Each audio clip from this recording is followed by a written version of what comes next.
전능하사 천지를 만드신 하나님 아버지를 내가 믿사오며 그 외아들 우리 주 예수 그리스도를 믿사오니 이는 성령으로 잉태하사 동정녀 마리아에게 나시고 본디오 빌라도에게 고난을 받으사 십자가에 못 박혀 죽으시고 장사한 지 사흘 만에 죽은 자 가운데서 다시 살아나시며 하늘에 오르사 전능하신 하나님 우편에 앉아 계시다가 저리로서 산 자와 죽은 자를 심판하러 오시리라. 성령을 믿사오며 거룩한 공예와 성도가 서로 교통하는 것과 죄를 사하여 주시는 것과 몸이 다시 사는 것과 영원히 사는 것을 믿사옵나이다. 아멘. 찬송 하나님께 올릴 찬송은 279장입니다. 279장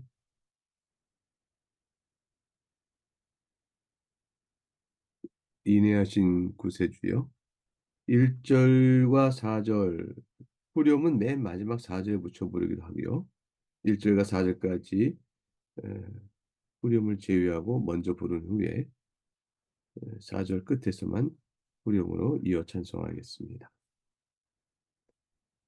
인내하신 구세주여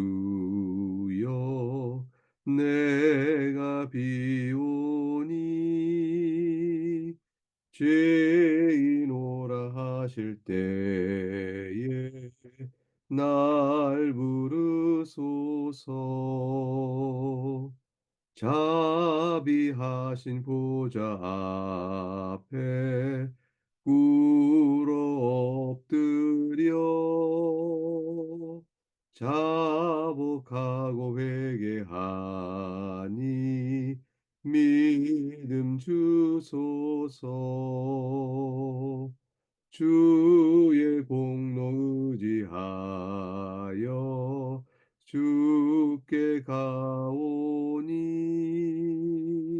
상한 마음을 고치시고 구원하소서.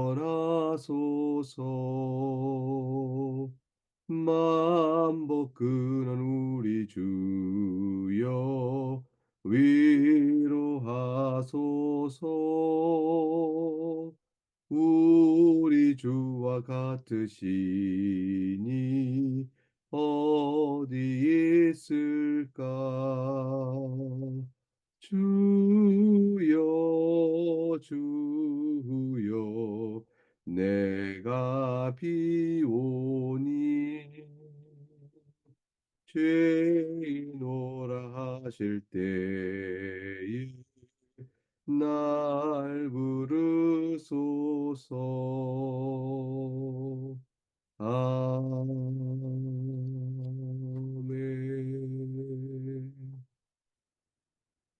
오늘 함께 우리가 살필 복된 하나님의 말씀은 시편 102편입니다. 시편 102편 12절에서 28절까지 말씀입니다. 시편 102편 12절에서 28절까지 말씀, 주의 말씀을 내용을 살펴보도록 하겠습니다. 사랑하는 교회 여러분, 우리가 한 가지 아는 것이 있습니다. 그것은 다 우리가 죄 중에 있다는 것이죠. 예수 그리스도를 믿는 우리들도 하나님께서 거룩하게 살라 명하시나 그 거룩하게 살라는 주의 교훈에 따라 온전하게 순종을 하지 못합니다. 주 안에서 죄인 된 자가 예수 그리스도의 은혜로 인하여 그의 의를 우리가 받아 신분적으로는 하나님 자녀가 되는 영광스러움을 입고 그 구원을 우리가 찬양하며 즐거워합니다.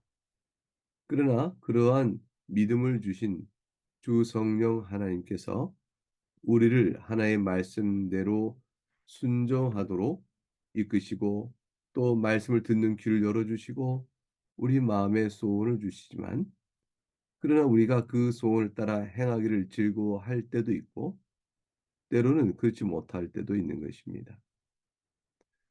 때로는 그렇지 못할 때는 왜 나타나는가? 마음에 지워지지 않고 있는 육체 소욕이 여전히 흔적으로 남아 있어서 기회를 틈타서 역사하고 있기 때문이죠.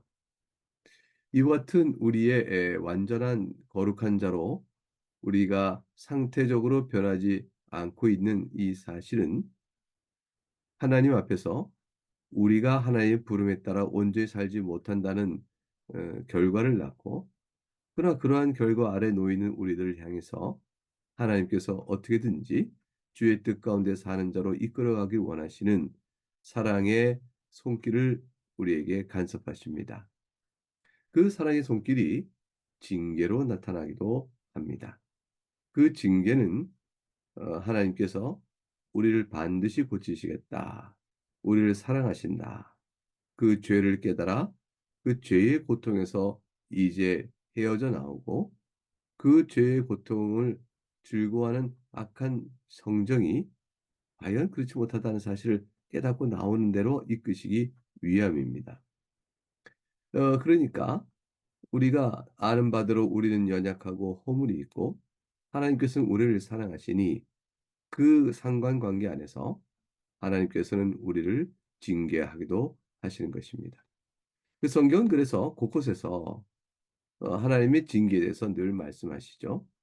신명기 8장 5절과 6절을 보면 너는 사람이 그 아들을 징계함 같이 네 하나님 여호와께서 너를 징계하신 줄 알고 줄 마음에 생각하고 네 하나님 여호와의 명령을 지켜 그에게를 따라가며 그를 경외할지니라. 하나님의 명령을 지켜 그의 길을 따라가는 것은 고역이 아닙니다. 그것은 즐거운 일입니다. 그것은 고통이 아니고 하나님 앞에 살아가는 참된 기쁨이 되어집니다. 그것은 우리에게 주시는 하나님의 선물이죠. 그것은 우리에게 주어자신 하나님의 사랑의 선물이요. 그 사랑의 선물을 받고 살아가는 자에게 누리는 그 기쁨은 참된 인생의 즐거움입니다. 죄를 사랑하는 자는 여호와의 명령을 지켜 그 길을 따라가는 것이 곤고하고 무거운 짐같이 여겨지겠죠.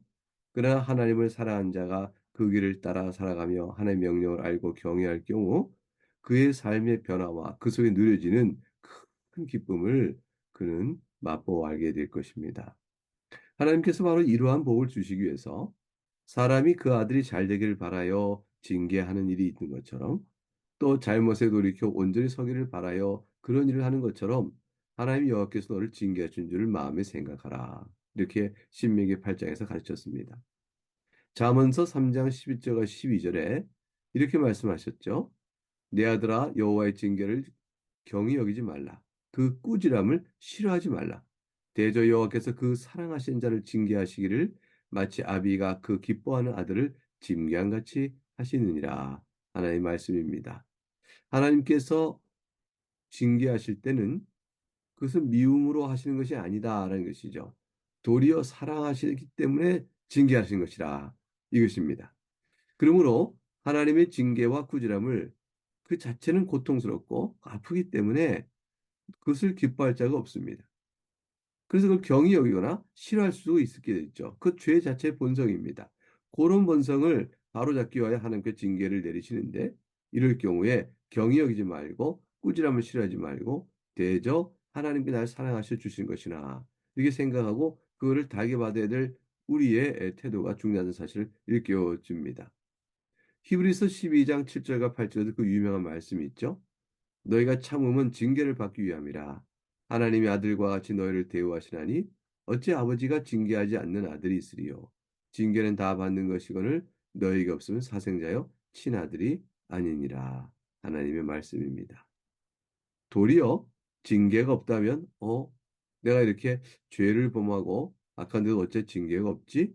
이렇게 생각하는 것이 마땅하다는 것이죠. 도리어 왜냐하면 친아들의 경우는 징계는 하나님께서 아들과 같이 사랑하여 대우하여 주시는 것이기 때문에 그렇다라는 것입니다.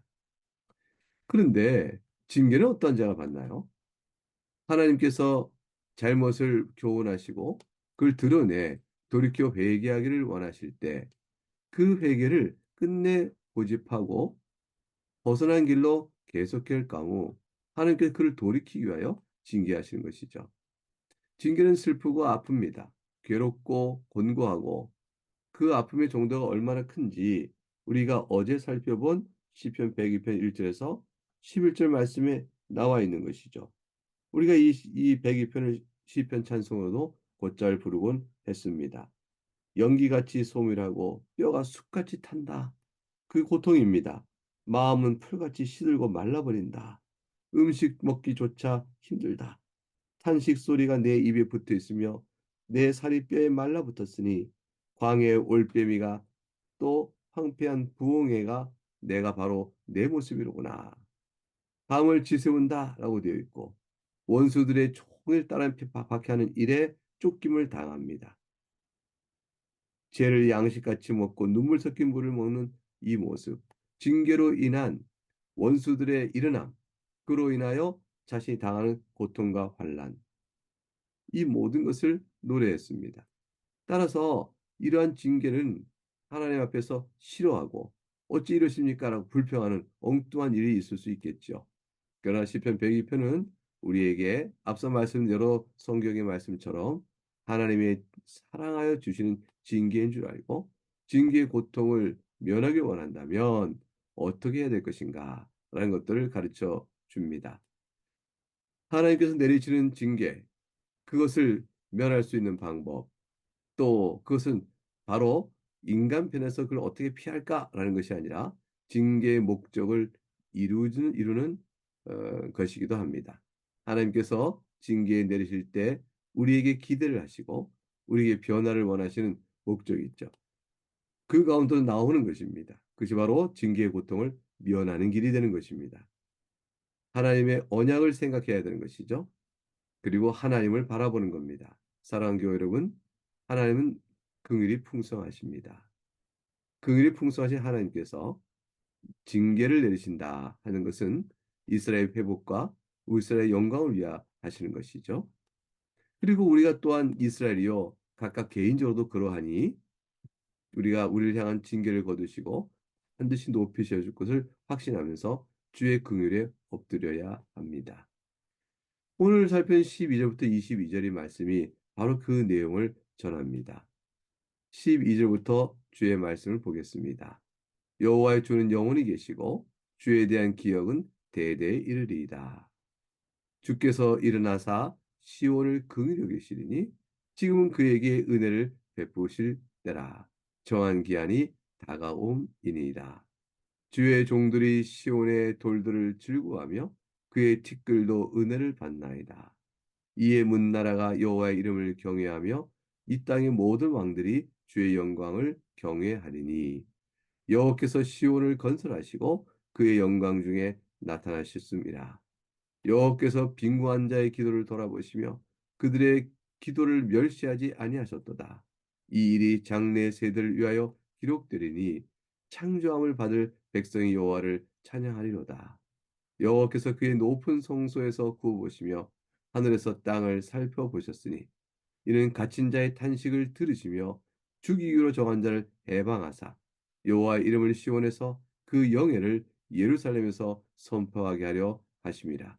그때 민족들과 나라들이 함께 모여 여호와를 섬기리로다. 22절까지의 주의 말씀입니다. 사랑하는 교회 여러분, 방금 읽었던 이 대목은 너무나도 명확합니다. 이 내용을 이해하지 못할 것이 없습니다. 이 내용의 그 초점은 무엇일까요? 하나님 먼저 어떤 분인가를 기억하죠? 주는 영원히 계십니다. 근데 하나님은 영원하신 하나님께서 13절에 가니까 반복되는 말씀 있죠? 시온을 긍휼히 여기신다. 은혜를 베푸시는 분이시라. 하나님께서 긍휼히 여기시사 징계의 매 때가 다 되면 회복시키십니다. 은혜를 베푸십니다. 정한 기간이 다가오는 것이죠. 이 정한 기간은 무엇으로 알 수 있습니까? 우리가 하나님 앞에 나와 주의 언약을 기억하고 주 앞에 돌이켜 나올 때에 그때에 하나님 우리를 불쌍히 여겨 베푸시는 용서, 그것이 바로 은혜를 베푸실 때가 되어집니다. 하나님은 시온을 즉 이스라엘을 곧 교회를 긍휼히 여기시니 16절 이 시온은 하나님이 건설하신 것이요 또 영광 중에 나타내신 하나님의 나라이니라 하나님의 백성입니다. 그래서 17절에 보니까 빈궁한 자의 기도를 돌아보신다 되어 있어요. 하나님의 긍휼하신 하나님은 우리의 기도를 들으십니다. 이 빈궁한 자는 우리가 가난한 자라 이렇게 산상수훈의 팔복에서 말씀하신 바로 그와 같습니다.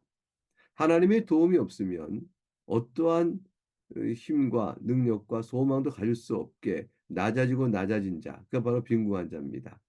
하나님 외에는 아무것도 손에 들지 못한 자가 되어버린 자, 이 빈궁한 자입니다.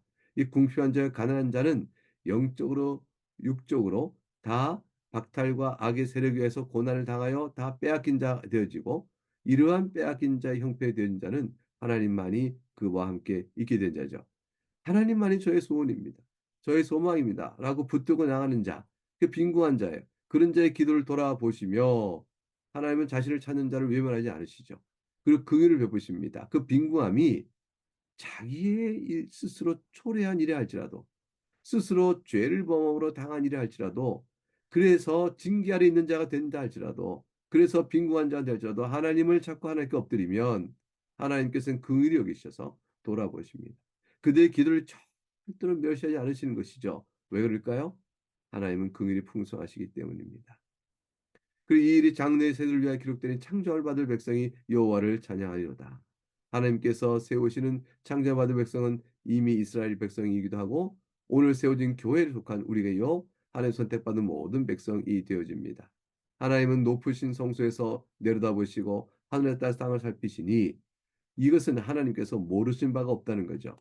전지하신 하나님께서 모든 걸 다 아시는데 이는 갇힌 자의 탄식을 들으시고 주기로 정한 자를 해방시키시니 이게 하나님의 징계로 인해 원수로부터 당하는 고난 속에 있는 자의 모습을 그리고 있는 것이죠.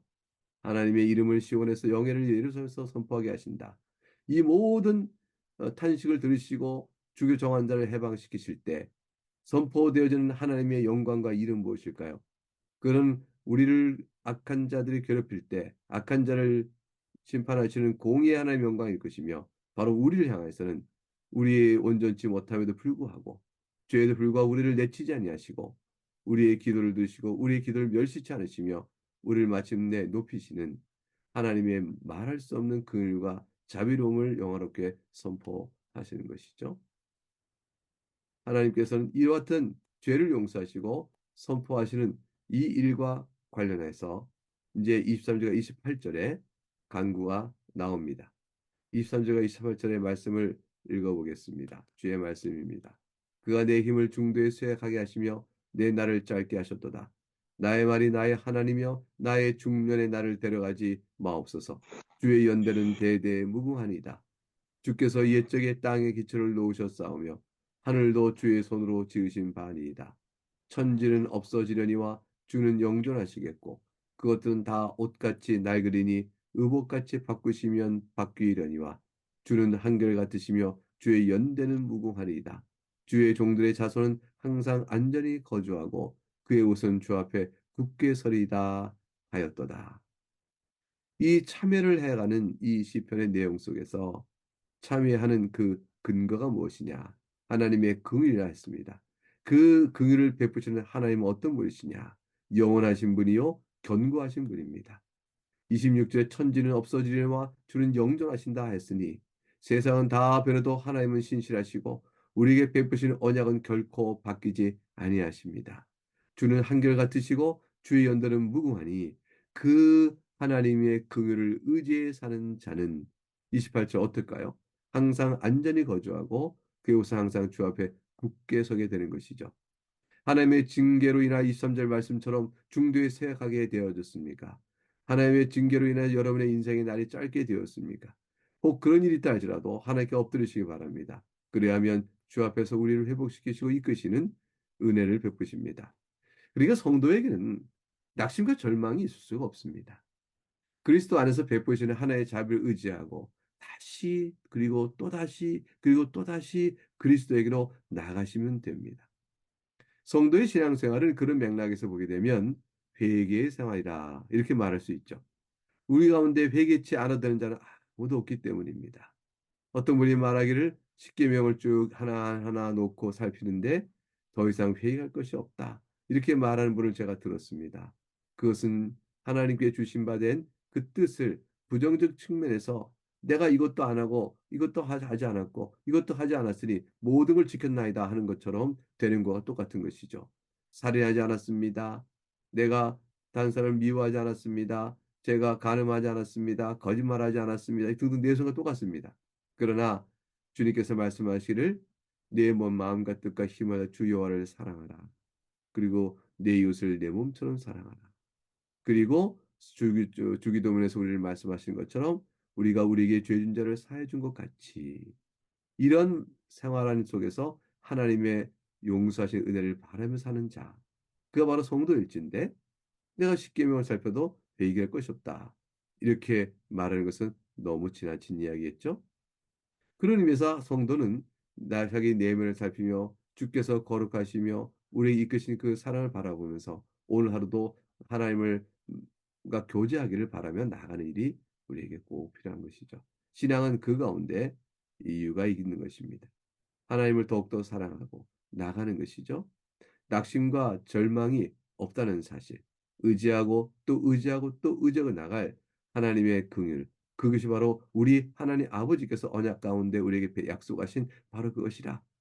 회개의 눈물을 새롭게 해주시고 죄를 화관으로 바꿔주시며 상한 갈대를 든든히 붙들어 주시고 단단히 치유해 주십니다. 하나님의 은혜의 용서를 찬양하며 이것을 자랑하며 이것을 감사하며 하나님의 말씀을 따라 살기를 새로운 각오와 결단으로 순종하며 나가면 되는 것입니다. 이러한 변화의 모습은 성령으로 인해서 우리에게 주시는 놀라운 열매를 맺는 큰 기쁨을 주게 되어지죠. 과연 그 가운데 주님의 은혜 복음을 믿고 살아간 자이구나 할 것입니다. 사랑하는 교회 여러분, 아마 대체로 하나님께서 큰 고통으로 주시는 이 징계는 흔하게 있지 않습니다. 자신이 욕심과 죄 가운데 과하게 나갈 경우 그것을 돌이키고자 하나님께서 베푸시는 것이기 때문이죠. 대개는 우리는 죄를 범하지만 하나님의 은혜의 말씀과 성령의 각성과 이끄심으로 인해서 곧 회개할 줄 알게 되어집니다. 회개하는 자에게는 큰 징계를 면할 수 있죠. 하나님께서 우리를 변화시키는 방법은 교훈과 결국 책망입니다. 교훈으로 듣고 돌이킨 자에게는 책망이 필요 없죠. 그러나 책망이 필요한 자는 교훈을 거스르는 길을 끝까지 고집하게 될 때 책망은 징계로 나타나게 되어집니다. 사랑하는 교회 여러분, 우리가 이렇게 하나님의 말씀을 듣습니다. 하나님께 엎드립니다. 우리 자신을 탐사합니다. 그리고 변화를 소중히 여깁니다. 그리고 하나님을 더욱더 사랑하기를 기뻐하는 거죠. 하나님의 징계를 두려워 움츠려 어떻게 하면 이 징계매를 피할까 하는 공포감에서 여러분 나오시기 바랍니다. 왜냐하면 여러분은 하나님의 사랑을 받은 자이기 때문입니다. 그러면 어떻게 할까요? 하나님을 더욱더 사랑하시는 겁니다. 하나님을 사랑하는 자가 바로 징계의 목적을 이룬 자요. 징계를 받을 이유가 없는 자가 되어지죠. 오늘 이 아침에도 우리가 하나님을 사랑하여 이 말씀을 듣습니다. 그리고 찬송합니다. 그리고 기도합니다. 그리고 하나님 사랑은 관념이 아니요 실천적으로 드러나니 이웃을 사랑한 곳, 내 형제와 자매를 사랑한 것으로 나타날 것입니다. 그것의 아름다운 형제 자매, 교회를 사랑한 것으로 이어져 나가는 것이죠. 몸된 교회에 속하여 서로 지체가 되어지며 한 믿음으로 살아가는 교회 안에 있는 사랑하는 성도를 서로 사랑하고 더 나아가 가족과 직장 그 바깥에 있는 자들 가운데서 믿지 않는 자들을 사랑하며 더군다나 세상 속에 있는 안 믿는 자들도 불쌍히 데까지 나가는 믿음의 성도로 살아가는 것입니다. 그것이 오늘 주신 말씀 속에 우리에게 주는 성도의 어, 위로요 행복입니다. 오늘 말씀 속에 이스라엘을 향한 하나님의 극진하신 사랑이 잘 드러났으니 이것이 곧 예수 그리스도 안에 있는 우리를 향한 사랑인 줄 알고 주를 향하여 여러분께 더 굳건히 나가는 여러분 될 수 있기를 주의 이름으로 축복합니다. 기도하겠습니다. 거룩하신 하나님 아버지, 하나님 앞에서 우리가 고난을 당합니다. 그리고 그것이 바로 징계로 내려오기도 합니다. 징계가 아니고 하나님 앞에서 바로 서도록 하시기 위해서 때로는 고난도 주기도 하십니다. 징계로 인하여 당하는 고난이나 또 우리가 까닭 없이 당하는 고난이나 그 어떤 것이든지 의지할 바는 오직 하나님임을 바라봅니다. 그 모든 걸 통하여 합력하여 선을 이루기를 원하시기 때문입니다. 하나님 아버지, 그러나 이 모든 일 속에서 우리가 하나님을 바라고 의지합니다. 어떠한 일이 있을 때라도 주 앞에 엎드려 도우심을 구하며 나아가올 때에 설령 자초하여 당한 죄로 인하여 징계를 당한 자라도 주 앞에 나가고 또 나가면 우리의 기도를 멸시치 않고 들으시는 하나님이시온데 하물며 까닭 없이 당하는 고난 속에서 원수들의 회방으로 당하는 고난을 받은 자라면 더욱더 그리할 줄 압니다. 사랑하는 성도는 바로 이와 같은 기도의 능력과 하나님의 신실하심을 믿고 하나님을 사랑하오니 먼저 베푸신 사랑을 굳게 믿고 주 앞에 나가는 저희 모두가 되게 하여 주시옵소서. 어떠한 일이 있을지언정 하나님께 기도하며 그 사랑 가운데 든든히 서가는 저인 줄 알고 인생 삶의 범사에 하나님 앞에 늘 감사하며 항상 쉬지 않고 기도하며 그 안에서 즐거워하는 저희 모두가 되도록 이끌어 주시옵소서. 이 아침에도 감사하고 예수 그리스도 이름으로 기도합니다. 아멘. 주님 같은 기도를 함께 주 앞에 올리겠습니다. 하늘에 계신 우리 아버지, 이름이 거룩히 여김을 받으시오며 나라가 임하시오며 뜻이 하늘에서 이루어진 것 같이 땅에서 이루어지이다. 오늘 우리에게 일용할 양식을 주시옵고 우리가 우리에게 죄 지은 자를 사하여 준 것 같이 우리의 죄를 사하여 주시옵고 우리를 시험에 들게 하지 마시옵고 다만 악에서 구하시옵소서. 나라와 권세와 영광이 아버지께 영원히 쌓옵나이다. 아멘.